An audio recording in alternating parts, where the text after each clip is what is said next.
Welcome to week 9. This little pickle has just woken up, and I was just about to tell you how I've got loads to do, so I'm going to sit and do some work while she's sleeping in the bathroom. And she's woken up, so that's not going to happen. Never mind, it's more important to be playing with Lissy Bear and interacting with her and helping her learn. Emails can wait and blog posts can wait, can't they, darling? They can wait. I feel like I've got so much to do. I've got loads of emails to reply to, a blog post to write. I've been asked to write something for It's a Sling thing in terms of baby wearing as a tool, which is brilliant. Opening up the discussion about baby wearing with a disability and how it helps that. I've just had such a busy few days that I'm exhausted. I'm still having issues with hives, and I'm also having issues with my POTS, and it seems to have coincided, so I'm wondering if my body being in sort of an allergic state is affecting my heart rate. It makes sense to, but I don't know if that's something that could cause a flare-up. I'll be going to the GP hopefully on Monday if things carry on. I want to give it a week and see if it settles, but it's annoying and exhausting. So we're going to have a quiet day at home, and we have the health visitor coming at 2 o'clock. I've been feeling quite groggy with my migraine the past couple of days, and Elise didn't have a good night last night. She was very, very sick in the evening and then just wouldn't settle at night, so I'm not feeling great. So I figured some fresh air would be a good idea. We've come in to town, just pottering around playing Pokemon Go, and I'm going to go and get some chocolate now, because when I feel like this, pretty much all I want to do is eat chocolate and drink sugary caffeinated rubbish, and I've finished all the chocolate, so we need to get some more.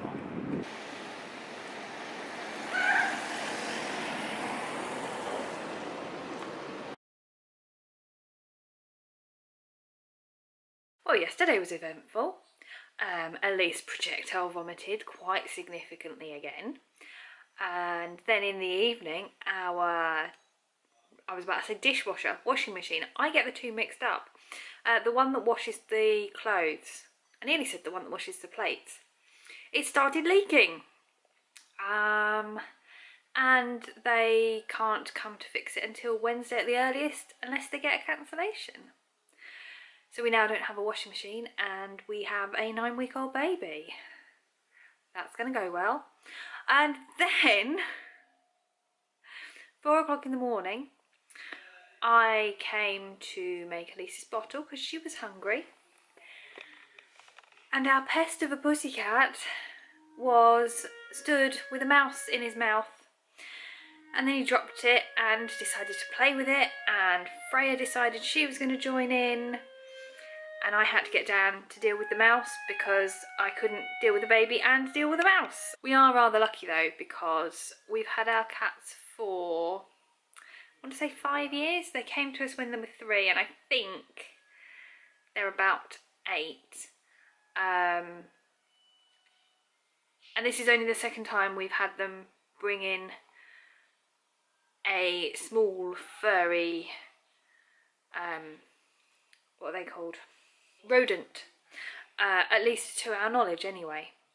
So we are lucky. They don't tend to do it often. Dan is currently teaching. He's doing a Skype lesson with one of his clarinet students, and then I'm not sure whether I'm going into town to look at sandals, or whether Dan and Elise are also coming with me, but it's really nice weather and I need sandals. I've tried ordering, but New Look sandals, everything I've tried on, she's awake. Everything I've tried on, the ankle strap has been too tight to even do up, and I don't think pregnancy has affected my ankles that much. So really I need to be able to go in and try some things on without a small child attached to my front.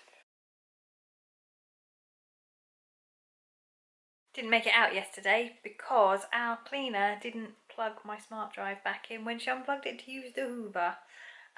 So I went out today. I managed to do quite a lot. Took something back that didn't fit, a swimming costume, because we are going to be starting to take Elise swimming soon, hopefully. I need to be back on medication and a bit more stable in terms of photosensitivity beforehand, but I thought I'd get a jump start on a swimming costume because I saw something that I liked.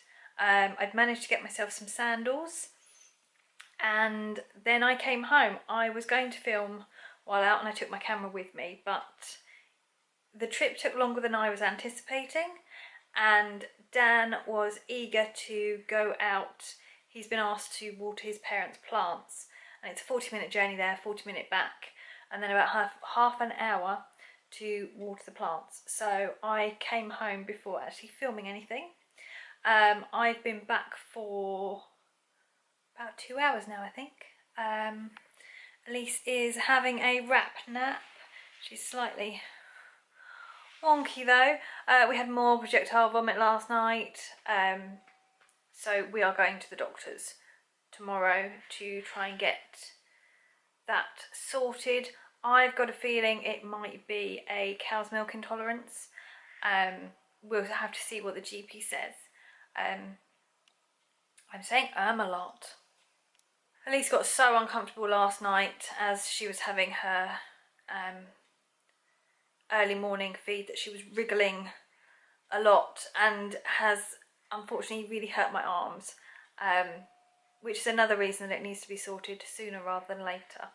The occupational therapist has ordered me some new wrist supports which are without metal because I haven't felt comfortable using any of my metal splints with Elise because I don't want to hurt her, but my appointment is still another week away to go and pick them up and for her to have a look at my shoulder support that I can't put on myself, so it's a bit pointless. And I did point that out at my appointment at a different hospital where I got it. So there's usually a piece of metal in this little fabric sort of pocket.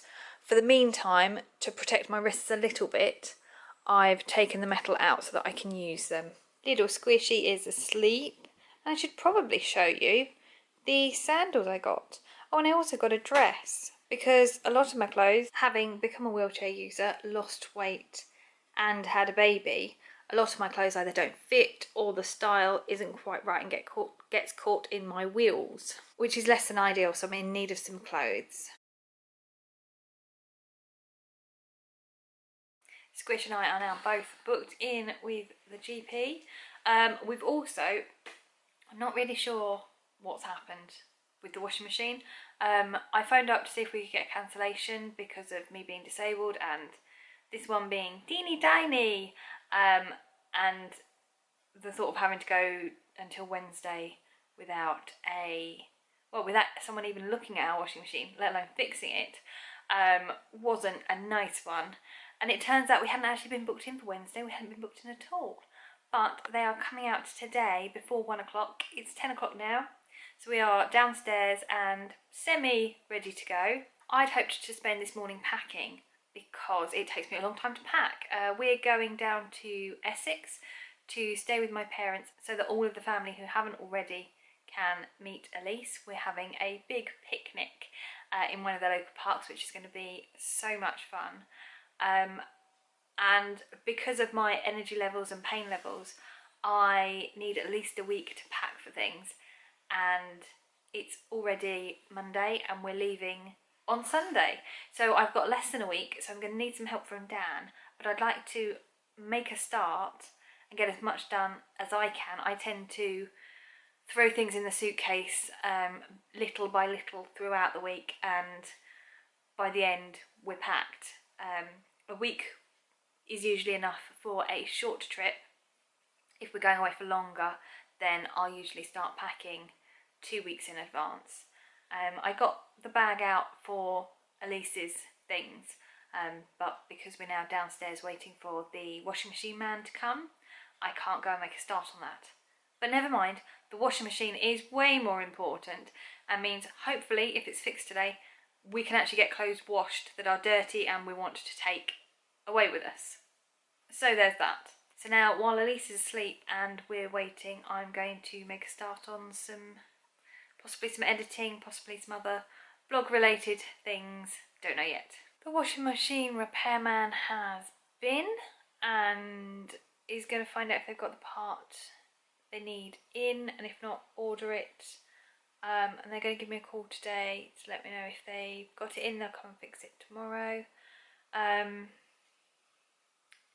What else have I done? I've made some important phone calls. I've booked down a dentist appointment because he's done something that needs to be looked at. I phoned up the occupational therapy team to find out if we can be in a different room at my next appointment, because the previous one had no windows and I was in there for an hour under fluorescent lighting with no windows and it was horrendous. I'm sure I phoned someone else as well and I can't remember. But anyway, phone calls are done. You might be able to tell I'm absolutely exhausted. I would really like to sleep right now. Elise has actually slept most of the day. I'm not sure that's a good thing or not. I'm going to put it down to the fact that I don't think she's very well. She's not poorly, but something's not right. So at least if she's sleeping, she's not screaming. And she's not in pain and uncomfortable. And hopefully we'll get some help at doctor's surgery. I'm going to try and get some chocolate before the doctor's because we've run out because I've eaten it all because I've been feeling rubbish. I didn't film yesterday because I sort of shut off really. The GP has given us some ranitidine, which is another reflux medication, so Elise will now be on Gaviscon and ranitidine, which I was okay with at the appointment because it felt like we were doing something. And then I got home and I cried because I really don't think it's going to work. So we're both going to have to go through the whole process of trying it not working and having to kind of manage that and deal with that, the screaming, the lack of sleep. I hate seeing her screaming. I hate seeing her in pain. I'm convinced this is a milk intolerance, which then makes feeding really difficult because I feel like I'm causing her the pain because I'm feeding her and I've not switched up her milk to lactose free, but I can't while trying the ranitidine because then we wouldn't know what's working. So we've just got to get through the next. We're going to give it a week and a half. I've got an appointment booked with my GP at the beginning of June. And if Elise is still struggling, I'm going to switch that over to an appointment for her, and hopefully we'll make some progress. Elise has just fallen asleep, so I'm going to try and get some more sleep. My POTS is bad because I find it really stressful when she's so distressed, and stress, can you hear her? And stress is a big trigger for my POTS. My head feels groggy and horrible because my sleep's been even more disturbed than it was before, with her kind of just being happy and just waking up for food, because she's now screaming for 2 hours after food. And because Elise is so uncomfortable, she's squirming a lot, and that in turn is hurting my joints, which is then making it harder for me to get to sleep when she's asleep because my pain levels are higher. Yeah. And I just feel generally rubbish. In other news, Milo got himself into a fight last night, and Pepsi have changed their recipe and it set my IBS off. So I can't have that anymore. All kicking off here. So I'm going to sign off here. I will see you in week 10, and hopefully things will be looking a bit better. The ranitidine may work. That would be really nice because then we wouldn't have to go through a week and a half of this. We'll see.